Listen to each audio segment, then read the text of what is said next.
नमस्कार, मैं स्वप्निल और आप the news launcher Uttar Pradesh Uttarakhand देख रहे हैं।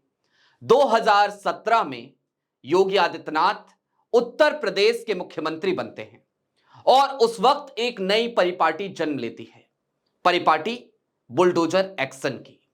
लेकिन आज की तारीख में सुप्रीम कोर्ट ने बुलडोजर एक्शन पर सख्त टिप्पणी करी है, अपना फैसला सुना दिया है और बुलडोजर एक्शन पर लगाम लगा दी है।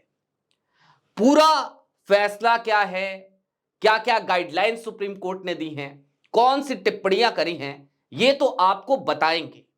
लेकिन उससे पहले आपको यह जान लेना चाहिए कि बुलडोजर एक्शन को लेकर इस तरीके के फैसले की जरूरत क्यों थी। आंकड़ों की माने तो 2017 से लेकर 2024 के बीच में कुल 1900 के आसपास बुलडोजर एक्शन हुए, जहां पर लोगों की संपत्तियों को ढहा दिया गया। और यह सिर्फ उत्तर प्रदेश में नहीं हुआ। हालांकि इन 1900 मामलों में 1500 मामले उत्तर प्रदेश के हैं, लेकिन उसके अलावा देश के अलग अलग राज्यों से भी ऐसे 400 मामले सामने आए, जहां पर बुलडोजर एक्शन देखने को मिला, लोगों की संपत्तियां ढहा दी गई। अब सुप्रीम कोर्ट ने अपने फैसले में दो टूक ये कह दिया है कि कोई आरोपी हो या कोई दोषी हो, सिर्फ इस वजह से उसके घर को तोड़ा नहीं जा सकता। सुप्रीम कोर्ट ने एक मौलिक अधिकार की भी याद दिलाई और कहा कि देखिए, राइट टू शेल्टर एक फंडामेंटल राइट है, आश्रय का अधिकार। जब कभी भी बुलडोजर एक्शन होता है तो उससे फर्क सिर्फ आरोपी पर नहीं पड़ता, आरोपी के परिवार पर भी पड़ता है। किसी आरोपी के घर के बच्चे, घर की महिलाएं पूरी रात सड़क पर रहें, यह कहां का न्याय है, यह कहां तक ठीक है। सुप्रीम कोर्ट यही नहीं रुका।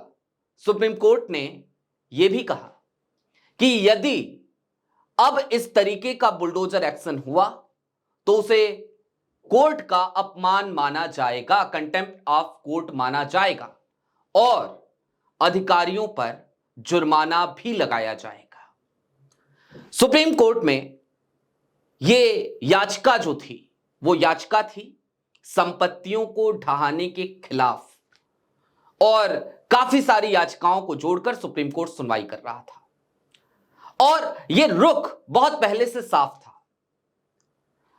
हालिया दिनों में महाराजगंज के एक मामले को लेकर भी सुप्रीम कोर्ट ने बुलडोजर एक्शन पर सख्त टिप्पणी करी थी और 25 लाख का जुर्माना भी लगाया था। अब आज की तारीख में सुप्रीम कोर्ट ने ना सिर्फ बुलडोजर एक्शन पे लगाम कसी है, बल्कि एक बड़ा सियासी संकट भी पैदा कर दिया है। अब वो सियासी संकट क्या है, वो भी आप चलते चलते समझ लीजिए। 2017 में सरकार बनने के बाद योगी आदित्यनाथ बुलडोजर एक्शन का एक फैशन लेकर आ गए। ये एक फैशन की तरह था और इसे खूब प्रमोट किया गया। योगी आदित्यनाथ की जहां भी रैलियां होती, वहां पर बुलडोजर, जहां कहीं भी योगी आदित्यनाथ मंच से कोई भाषण देते तो वो अपराध को लेकर जीरो टॉलरेंस की नीति की बात करते करते बुलडोजर की कार्रवाइयों की याद दिला देते और कहते कि अपराधी थर थर कांपते हैं क्योंकि उनके घरों पर बुलडोजर चलाया जाता है। झारखंड में चुनाव चल रहे हैं, योगी आदित्यनाथ वहां भी पहुंचे और चस्पा हो गया है बुलडोजर योगी आदित्यनाथ की छवि के साथ, तो वहां भी उनका स्वागत बुलडोजर के साथ किया गया। और योगी आदित्यनाथ ने अपने भाषण में आज से लगभग एक सप्ताह पहले झारखंड में यह कहा था कि झारखंड में भी बुलडोजर राज चाहिए तो भारतीय जनता पार्टी की सरकार बनवाइए। लेकिन सुप्रीम कोर्ट ने इन तमाम बयानबाजियों पर रोक लगा दी है, क्योंकि सुप्रीम कोर्ट ने सीधे तौर पर कह दिया, दो टुक कह दिया कि अब बुलडोजर नहीं चलेगा। इसके सियासी फायदे कैसे उठाए गए? उत्तर प्रदेश में अपराध का ग्राफ ऐसा नहीं है कि कम हो गया, बढ़ता रहा। लेकिन अपराधियों के घरों पर बुलडोजर चलाने की कवायद की जाती है, इस बात को बार बार प्रमोट किया गया। हालांकि विपक्ष और एक बड़ा धड़ा लगातार यह भी आरोप लगाता रहा कि बुलडोजर की कार्रवाई समुदाय विशेष पे की जाती है। बावजूद उसके बुलडोजर सुर्खियों में रहा, खूब प्रमोट हुआ। योगी आदित्यनाथ ने भी उसे खूब प्रमोट किया, भारतीय जनता पार्टी ने भी खूब प्रमोट किया।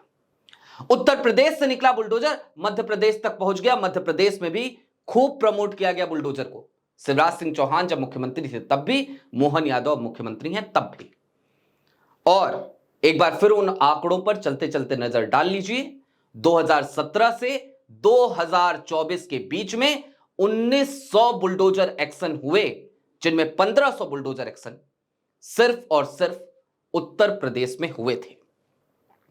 अब सुप्रीम कोर्ट की इन सख्त टिप्पणियों पर और इस फैसले पर, बुलडोजर एक्शन पे लगाम लगाने को लेकर जो फैसला सुप्रीम कोर्ट ने सुनाया है, उसको लेकर आपकी क्या राय है, हमें कमेंट बॉक्स में जरूर बताइएगा। शुक्रिया।